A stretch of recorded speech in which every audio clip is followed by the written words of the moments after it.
Alright. My name's Matt Arcuri, and this is for the Writing Senior Seminar class, and I'm here with Christi. Yes, he is here with Christi. It's true. That's good, Matt. Very good, Matt. Great. Alright, so where did you go to school? I guess I teach communication studies here, right? Should I have said that before? Yeah, you can. My apologies. I teach in the communication program at Stockton. I've been here for 15 years, and I went to undergrad at Judy University in Madison, New Jersey. You know, you're from that area, right? Yeah. And University of North Carolina at Greensboro for my graduate work. Alright. Can you explain to me like what the grad school progress is like getting in and stuff, and like what is different than college? Okay, so if you were one of the students who I push all the time, which he is, I would say to you, like, Matt, you have to go to grad school. You must go. Because it's so much better than your undergraduate experience. And I would say things like, Matt, you can't waste yourself. Because it's 12 people in a classroom, and you can't get a grade lower than a B, and that means everyone's there that really wants to be there, and you really want to be part of it, and you grow as a person, and you learn how to live the life of an artist or intellectual, or both, you know, which you would be. And it was for me personally, it was probably one of the best times of my life, and the worst at the same time. When did you kind of know that you wanted to be a professor, and like what made you think this, and like how? Okay. So, alright, it's very funny because just last week I was actually at the school where I had this thought when I was 19 years old. How old are you? I'm 21. Alright, so 19. So to 19-year-olds right now, you probably look really young, right? Like, because you're so old now. Right? So I was 19 and I was walking to class in October, and the earliest of the October winds had started to come, and the winds that blow summer away. Like right now we're having the winds that blow winter away. Mm-hmm. It was those winds. And I was on my way to class, and I thought how wonderful it felt to be in school and how much I loved college and documentary and just loved learning, and it sounded so trite, and I stopped and looked at the building and said, oh, I want to be a professor. That's how it happened. I guess that's appropriate. If it happened in a more reasonable, logical, thought out way, it wouldn't be organic to who I turned out to be, right? It wouldn't make much more sense for the character. I was like, yes. After much deliberation, you know, that's how it happened. It was a revelation. Right. Now, also, when did you, like, were you younger when you realized you wanted to make films? Interesting. I was much, much older. I was 25 and applying to law schools when I realized that I actually wanted to make films. During high school, I wanted to be a filmmaker. I started making films when I was 8 years old with a Super 8 camera. Do you know what that is, a Super 8 camera? Really? Oh my god. That was before video cameras. You had to take 10 minutes of film. You had to send it away to Kodak in Texas. Wait 3 weeks to get your film back with no sound. And then I'd edit it. Anyway, I started when I was 8. And I always loved it. And I always presumed that it was not a reasonable thing to think I could be as a person, as a career. That's why I always tell you guys, I always tell you that, right? Mm-hmm. Do you recognize that? Like, that's where that's from, because I told myself I wasn't, and it was, I cut off my own feet before I ran my own race, and so that's why I say, finally, at 25, I accepted it as the truth. And then all the doors started opening, and I struggled up until then, so don't do that. Believe in yourself. Alright. Okay? How many films have you made? Okay. The count right now, I know because I just had to write my file, is 68. Of those, there's 5 feature-length documentaries, and the rest are short films, narratives mostly, and experimentals. and then all my commercial work, which I don't count. You know. Would you have like a favorite film, and like what's the hardest part that you had during that film, and like what was it like making this film? Okay, my favorite film to date, I just froze. My favorite film to date is Gamers. It was the hardest thing I've ever done. That way, you know? That way. Now you should be like, what do you mean that way? What does that mean? You know what I mean? Like, you gotta listen to those little ins. Anyway, Barbara Walters. My apologies. I didn't think I was going to be capable of creating Gamers. I thought it was above my skill set, imagination, and intelligence. And boxing gloves with that film for 7 boxing gloves, hated each other, loved each other so very much, you know? So yes, I've always loved documentary. Oh, and Gamers was the first film that I've made since grad school. The documentaries I made between then and now were for hires. Still like them because I had creative control, but they weren't my picks, you know? And Gamers was the first time in 15 years that I was able to make something that I wanted to make just as an artist for myself and my own self-interest, which I actually felt guilty about for a while. And grad school will do that to you. That's something grad school does to you. You'll feel guilty when you read a book because you feel like you should be working somewhere. It never goes away. So that was that. But yeah. So then, would you say like it's like when you make a movie that you like, it's usually about a topic that you like, kind of, or that like you know. Yeah, I never, at least I haven't yet gone out and made a film with the answer already and then made the facts to match the answer. It's always been because I've wanted to explore something.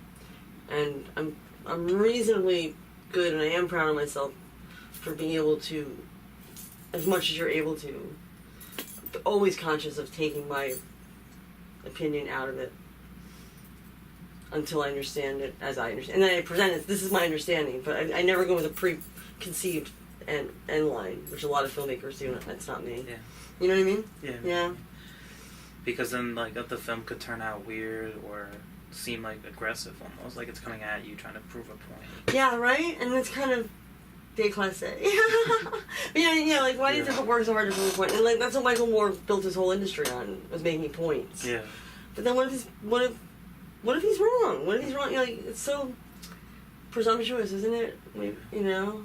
And well, you are making a point. You always have a thesis statement.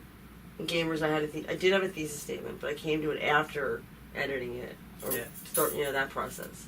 Yeah, that seems like a better way right. I was just about it. Just collect the data, and then decide what's happening after you synthesize everything. Right, more integrity that way. Yeah. Yeah. Who do you look for like inspiration? George Washington is my hero personally. Is that weird? You can tell me. I want to know. Is it odd? No, whatever. Who cares? In what way is it? Well, he's the only man I know of in history who was offered absolute power. Was like, nah, thanks. You know what I mean? Like, and he had so much honor and dignity and such character. He was such a man. I don't know if there's ever been a man like George Washington. You know what I mean? I would never be able to be the person he is, though I aspire to touch the character. You know that story, like, you know the crossing, you know. And then it's after they have that victory, and do you know the story of the spectacles, the blunts is in and all that? 2 seconds. This is why I love him. This is it, and the epitome of it. He's about to lose his entire army. They could all go home. The enlistment's over, and he needs them to enlist for one more year. And like their feet are falling off with gangrene, and they're cold and starving, and Congress is not paying attention to them. And this is another thing. George Washington could never write a letter to Congress like, we're in desperate need, because the spies saw that. So here, on one hand, he's living with desperate need that he's responsible for, not telling them that these guys are like pshaw, which they were, right? And he can't yell at them. He has to pretend that everything's cool, right? What a character he had. He was always working for the greater good. Hence, that's what I try to do. And he came out to ask them, and before he asked them to enlist, he stopped and he slowly opened his spectacles and put them on, and then went to read the parchment that he had written. And the thing was, that moment of putting the spectacles on, he was showing them that he too has aged and been crippled. And he's asking for their help as a brother and a soldier. And I just think that's why. Yeah. That would make like a good story. I don't think he's really been played out in like a movie or anything. You know, you're right. I always say about Alexander Hamilton, but I've never checked on George Washington. You like that story? He's so compelling as a person, right? I haven't really seen anybody that has played him or anything. Yeah, I've seen Jeff Bridges play him. So nobody, basically, so far. That's good. Who? I wonder who would be great for him. Michael Fassbender. Oh, I love him. Fassbender, so Do you love him? He was good in Steve Jobs. I like that. I have not seen that. It's good. I'll watch it tonight. I like Alan Sorkin though, because you got me on. But did I? Yeah. Oh man. Aw. So I always tell people that he's my favorite screenwriter. Amazing. Yeah. Amazing. But that goes into the next question, kind of. So what kind of writing goes along in the business? Like, is writing everywhere in like media? Yes, it is. Even if you never hear a word of it, everything is written. One way there's technical writing, production log writing, cover your ass writing constantly, interface writing, emails, negotiations, legal writing. Then there's creative writing, the script writing, commercial writing. I mean, it is fundamental. It's Uber, yeah. Oh, and social media, blogs and all that nonsense, yeah. Right. So you have no chance of being a writer. You might as well give up now. Don't go to grad school. What's what's like an average day in the media business? Okay, so the question of media business, and we know like radio is very different from TV, which is very different from film, right? Or PR even. So there's many planets in the solar system of media. Do you want me to focus that down to a particular one or a market or something? Or? Maybe TV. TV. Yeah. TV is the one I hate the most. I hate it. I worked in television for many years at ABC, and the Christian One World Network. You know what I mean? Oh wow, TCN, some Christian nationwide Christian thing that's really big. TCN, I think. Well, them. And that's how I got through grad school, by the way, working for them and for the Christians and for ABC. Television is no air. It's the second you're conscious, literally most of the time. From the moment of consciousness till 20 hours later, there's not a breath in that whole time. It is, you know how a line is just a bunch of dots? It's the closest thing to a line. There's no air. Busy, all the time, and always on the clock, always on the clock to the 10th of the second. Everything, like they'll cut a hard break at 30 minutes, whether or not you're ready. It's cutting, and you just become that in your head. You become like that, and some people are built for it. I just wasn't, Yeah, I know what you mean. Can you kind of like if there comes a day when I want to make an independent film, can you describe kind of like the steps almost? Yeah. Okay. Well, one thing is, this will be pertinent to you, is a mistake I made once and learned from, which is, if you want to make a film with a script, a narrative, say, in my case, it was I wanted to adapt a novel that I love. This novel, Ghost I've Been, it's my favorite book ever. I wanted to adapt it and make a film. So stupidly, I got myself a pitch session and asked if I could do that. And they're like, you don't come here and ask us to do it. You do it first. Then show us. Otherwise, you're just one in 10 million people has an idea. Mm-hmm. So that's the first thing. Do it. Just do it. Then work around the rest of the nonsense. If you want to make a film, just make it. Yeah, I'll ask this one, even though I kind of know a little bit about it, but have you met anyone famous since being... Yes. Do you have any stories from them? I do. Matt knows he's setting me up, so sit back and relax for this ride. Ready? In my life, I've gone to the Cannes Film Festival several times. Once, my film was actually in it. That was Gamers. Mm-hmm. You know that? Yeah. Thank you. Right? So, whatever. Thanks for caring. Nobody cares. I barely care. Anyway, so at the film festival, you meet a lot of famous people. And so that's there in LA. I bet there are some of my family. But the one he's talking about is this. I'll tell it backwards. Last semester, I think it was, Charlie Sheen announced he had HIV or AIDS. Does he have AIDS? Yeah, AIDS, I think, yeah. Oh, really? Yeah. Oh, my God. Anyway, last semester, he made that very sad announcement. And I came to school the next day, and my juniors and seniors were waiting for me in the classroom because they all know the story. It's very sweet. It's like the joy of my life that I have such wonderful students like this. I mean, they know the story, which is that I dodged an enormous bullet. Because when I was in France the first time, Charlie Sheen, I was at Dennis Hopper's birthday party. He and I had the same birthday, evidently, May 4th. And I got into the A room, which I'll tell you how to do that too. And there were a lot of stars there, and Charlie Sheen asked me to go copulate in the bathroom, the men's bathroom with him. Not even the women's bathroom. The men's bathroom. You know? And we had this little banter where he kept insisting he was not Charlie Sheen, and I was like, yes, you are. And I said no, and he was like, what do you mean no? And I was like, no, I don't, yuck. It's just, I know I look fun and frisky, but I'm much, much more conservative, you know, like, sexually, and it didn't appeal to me. I'm not a star. You know what I mean? He was appalled. Anyway, it didn't matter. He got over me very quickly, because within 5 minutes, his bodyguards were outside the men's bathroom, and he went in there with another young woman who then proceeded to have sex with him.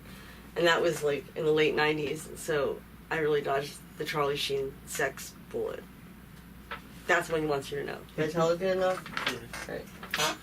If you could talk to a younger you, Oh. what's something that you might want to tell them before going, maybe either to grad school or making a film or something that kind of applies to them? That applies to you? Yeah. You want to be a screenwriter? Is that your ultimate? Is that your private dream? I'd like to do screenwriting, yeah. Yeah. Eventually, yeah. So you are a screenwriter, right? Yeah. I am a screenwriter. I'm a screenwriter. Good. Feels weird, huh? Yeah. I know. But you have to. So you're a screenwriter, so the part of me that... I went to NYU for a year for screenwriting. And I loved it. I have a great story about that. Wait, let me tell you the story that's better, then I'll tell you, okay? Alright. Because you're a screenwriter. NYU class. Yay, I made it to NYU, hooray, hooray. So screenwriting, whatever this was, and there was a man in there who was a lawyer in New York. It was New York City, obviously. He was a lawyer, and he was taking screenwriting because I guess he had an idea and he wanted it. So I'll never forget the teacher was like trying to explain how you have to see the world through eyes of wonder. So that's one thing, see the world through eyes of wonder. Okay? Talking in like purple prose, right? Like anyway. He raised his hand with his buttoned up shirt at 8 o'clock at night, you know, and his short hair and glasses, and you know, she's like, yes, whoever. And there he goes, what is this childlike wonder you're talking about? You know what I mean? Like, if you have to ask that question, dude, like, you're not going to the finish line. Never forgot that moment. And that illustrates to you, like, how much more of a screenwriter you actually are than you're even aware. Let that be a mirror. Mm-hmm. You know what I mean? You're much closer to the artist you want to be than you're even aware just by being you. Like, that man has no idea. He's from a foreign country, he'll never get into your palace. You're already in the palace. Okay? Mm-hmm. So I guess that's what I'll tell you there. How's that? That sounds good. Okay. Now, is there any, like, final comments or anything you want? How did this interview process go for you? I'm curious. I'm thinking about you having to go on interviews. I thought it was good. It's just it's always interesting to see how an interview goes after you plan it, because you can write out as many questions or outlines as you can, but then you're still going to get your twists and turns, which is what I like, and I'm used to that, kind of. So I'm able to, like, build questions on questions, kind of. Okay. Yeah. Okay. So I thought that was cool. That's cool. So that'll be a skill that you can use when you're interviewing. Mm-hmm. Right? That's what I would tell my younger self, as well as you, 21 years old. Do you know how young that sounds to me? I'm astonished when I think about how young that sounds. Oh, I'm so embarrassed. I'm half kidding. I would tell any of us that, well, A, brush your teeth. B,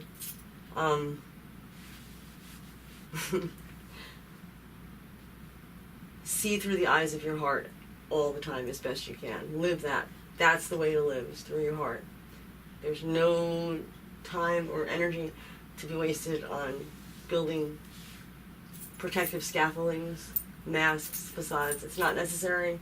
It's a hindrance.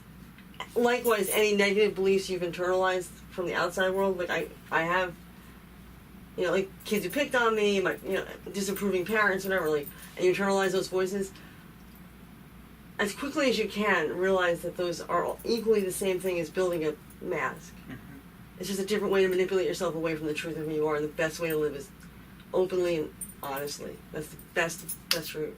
Do that. That's what I tell them. Right. And brush your teeth. Again. Right. Thank you for the interview. You're welcome.